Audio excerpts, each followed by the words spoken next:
galmoon dhaltettan ayyee saniin jedhme haala luwaaqin hunaa hennin ayyee in dhala rabbiin naa tochinne de callis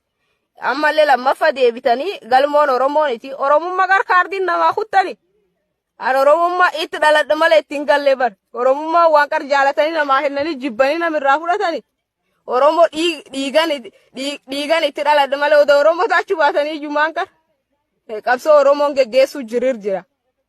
ammoo oromummaan tikkeetti isan biraan kutatanii oromooniti maarreeniti amma haaf maqa dhibiilleen qabu ardatti dhaladheelleen na beekanii garte waan nami dubbachuun feen hedduu namin dubbisina ani warri jaalalaaf kabajanaa qaban hedduu tasjal jira bayeellee waan namtu dubbachuun barbaadu garte namaallee arrabsuun beeku ammoo dhugaa walitti muufi fir qabsoo fakkaattanii maqa qabsoo dhaattanii qabsaa tokko faarsaa tokko baaraa kuni waanum gartee qabsoo heejjur silaa waanum beekama qabsooni diin keessa falaa qabdi jedhanii isan amma piroofaayilii waraankan godhattanii gam tokko waraankaanii faarsitanii gam tokkoon achi baatanii akkaawuntii 50 baatanii nama baartanii abaars keessaniifillee gurri saniittiin kennu saniin dhageeffadhu nami isan irraa tololtaniillee ammoo wanni inni isaniitti irraa tolole haana milee dhabee hojii isaatti qabsoo keessaa galuuf hin jirtu dhiibdanii nami isan akkasiin qabsoo keessaa baastan hin jirtu hin dhamaynaa saniin jedhani qabsoo isanitti nan finne arraaniti haanitti gadhuuf waan gartee nami dubbachuun feen dhuugna min dubbachiisina wanni jedhan jirtu akki jechaa nam dhibaadhan akki jechaatti nu dhiba gartee waan obsinuuf qabna haayoo sanarra achi qilleensir baatanii akkan ittanii halkanii guyyaa miidiyaa irraan nama rabsitan kanaaniti nu jaallan qaqqaalii hedduu hawaliin lollee nu biraa waree gamtee dhabde qabna gartee waan nu dhagaama hedduu jiru waan nu laallee obsinuu jiru kaayotan qabsotan akkisiin gartee yoo dubbannin banneef obsinaa malee dubbachuun dadham warri ta'ettanii ololchiistaniillee wanni waan dharaa galmoon akkas gooteen talii amsiste seena akka dookumentarii dharaa narraa barreessiti nyaaf irraan man barreessi yaatanii oppidiyoo irraa tololtanii oppidiyoo nu bariyaa ololuu lakkifte waan isan amma teettanii kanaan moonan qabsoo diigamti isanii tololee naa annam tokko bar qabsoo irraa galuu danda'a akka isaniyyuu baantan ganuullee danda'a wanni gartee annam tokko qabsoo irraa hir'isin jiru garuu akka keessaniitti qabsoo irraa warratan yookaan moona qabsoo mata waliin nam dhooftanii ebeluun waan kakkenatti ebeluun qarwaan ki hanjirra kanumaan lafaa ka'ee sanitti ma eessa fuudhee sanitti ebeluutti asa isanumaa wal gurgurat waraani bilisummaa oromoo isanumaatti icciitii waliin baas icciitiin nu qabna maani gar kaas keessaa icciitiin nu qabsoo ammas keessaa baam galmooni naraamofte hin cabane akka waan nam beettanii haani qilleensirraatti waan gartee kanamaan taatini barreessallee ooltani isanin dhaga'u isanin dhageeffadhu kanammoo wanni anin dubbachuu jiruufi warra gartee waan olol keessan kan hin hubanne warra dhugaatti fakkaatte nama hedduu kun inboxii isan garsiisuu danda'a meeseji akkum jiruun iskiriinshuutti wanni kun dhugaa wanni kun maani jedhee na gaafata kanaaf seenee malee isan jalaa qabuufiniti namni isan dhaga'u hin jiru odoo isan heddii kanaa gangalattanii enti gargalee isan laaleen baan ololii akka inni qabsoo ololaaniti ka hancaaltuyyuu akka inni qabsoo heessan nam muudachuu danda'u hin beeka sirrii beeku waan taateef isan jalaa qabuun barbaan kanaaf ammoo maqaa hiyyaan deemtanii dhiistanii haasoftanii suni itti jabaadha ta'ettanii waan godhuu jirtaniif qabdanii walaayitaallee otaate bakka ta'eeyyuu maal rakkoo qabqar otu walaayitaadha ishoo bakka ta'e walaayita ta'uu rakkoomaan qaba yoo oromoon na guddifattee maal rakkoo qabre guddifachaan yoo qabsoo geggeessee isanii qabsaa'u jiraadha rakkoon jirtu maal oromummaa yoo qarnaa hennitan narraa fudhadha naa hennuullee hin dandeettanii narraa fudhachuullee hin dandeettanii jibbitanii ammoo waan dhibbaa haasa'uu hin dandeettan kanaafi warri as jal yaatanii amma teettanii haasoftaniillee ani isaniif deebii hennuufiniti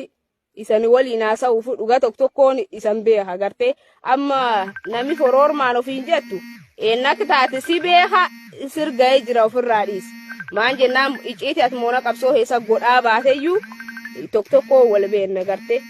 amma dubbachuun fedhuuf callisaa jedhe waan namni dubbachuun feeneef isanuu yaadan beeka akkanumaatti waan cufa dubbachuun sirriin itti jedheetu callisa gartee as jalga dhufee Walaita in dhalti ilme hisuneen nunnaa guddisuu jira kana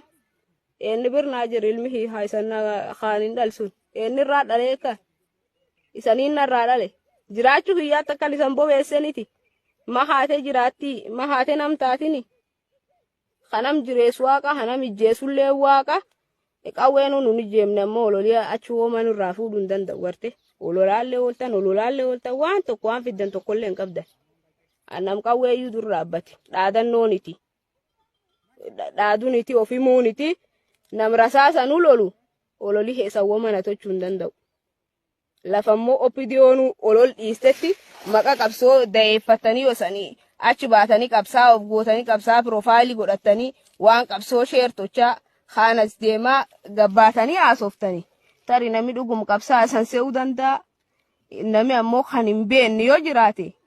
inni nu silaal qabsoon kee jirti hin beekuu jechuu gartee hunini waan duuban nam deebisuullee hin qabu waan duuban na deebisin qabu hin dhamayina warri ammoo waan kasilaayyuu hin beekne hagartee dhugaa sanii fakkaattee akkas hin qabuu jirtani wanni isan dhiphis dhibiin hin jirtu anini womaattiin daru isanilleen hin dhageeffatinaa wanni olola waan gartee moona qabsoo diiguuf waan waraan kan walti naquuf ta'edhani hojjetamuu jiru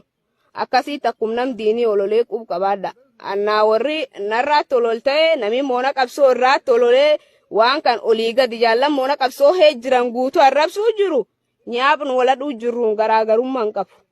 naaf akkasiittu badhaalle warri ammoo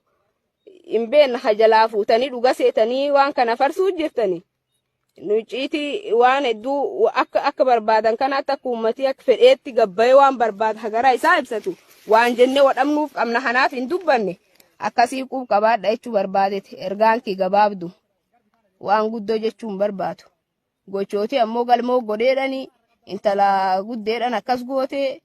beenya foda qabsiifte maani goote beenya fodaanii yeroo suniitti jaallankii turanii moona qabsootii badanii moonaan kee jirteesaa badanii yoo qabsiiseyyuu sila mirgi itti qaba gartee dirqamaallee itti qaba namni na gaafachuu danda'u hin jiru maan jennaani miseensi qunnamtii dhaabatiin alka qabeenni waan tokkoo namni qub hin qabne ka'ee baduu jiru deemee qabu dirqama itti qaba garuu sunillee hin goone olola gartee warri arda moona qabsoo hee jiru jaallan waliin jirtu dhuga jirtu isiin iyyuu hin beetti ijoollee hanqabsiisuniti agan itti gartee ijoollee san baasisuuf carraaqii godhaa ture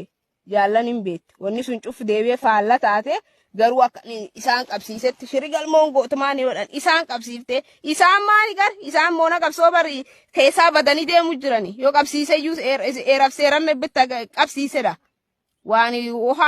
anjaaladhe isaan dhiisuniti garuu waan isanin gootettanan hin goone gartee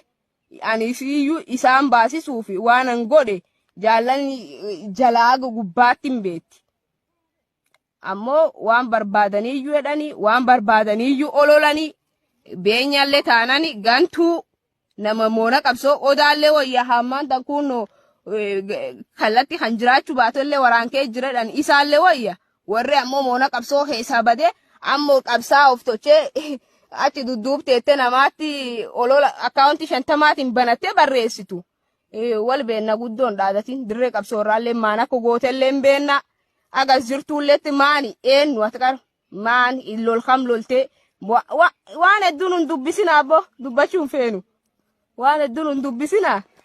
amma gabaabduu aganum jechuu dhufe sila dubbachuullee hin barbaanne warri ammoo hin dubbatinaan jechaa turtanillee akka malee dhiifamnaa godha cufaafiyyuu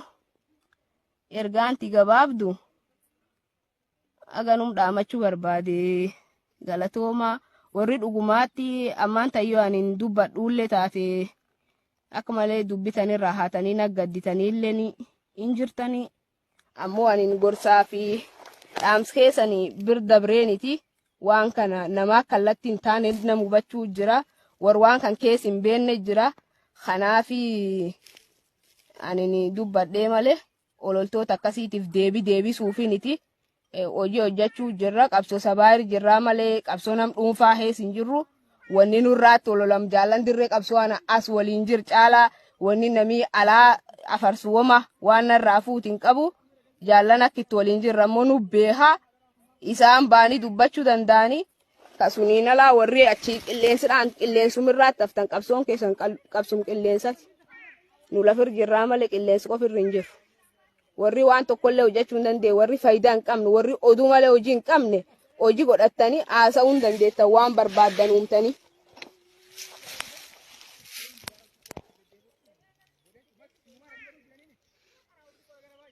Sololoon iti qaranin sololo teessa sololoon iti bitta yoo Nairobi hunno Uganda fi Tanzania taa'iyyuu yoo dirqam qabsoo taate bakka fedhe taa'uwan miseensi dhaabati bakka dhaabdi hiyyittinaa jayta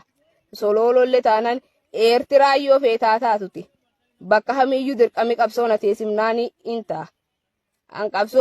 qabsoo lubbuu laannee baane bakka dhaabdi itti nam ramadde eessallee taanan hin didu sololo taa'eef ammoo loliyaan dhabin jiru. Waan jaallan sololo taan cufaa ati waraan kamii barbaadde amma komentii keessanillee hin dubbisu ne dhiifamaa duullee nu biraa dhiite amma nagaan bula beenya forormaan jabaadhi yoo atin dhiisuu baatte sila gantuu waan jedhaniin dhibiin qabani akka barbaadde tololuu waan barbaadde jechuun dandeetta. Moona qabsootii baddee deemte moona qabsootii baddee deemte badii isan baddanii deemtanirraatti ammoo ani aga dirree jaallanii maallaqa isanii baasuu dandeetto kadhadhee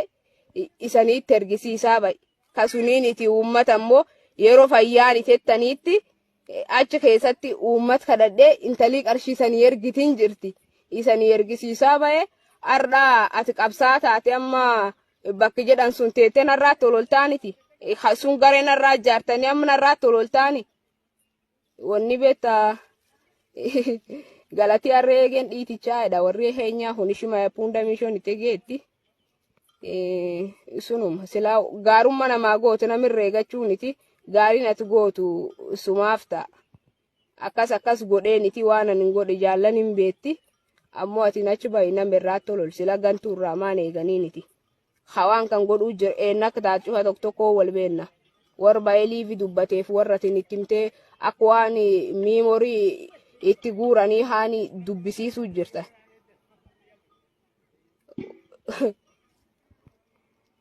Dhiiroo liivillee ittiin beennu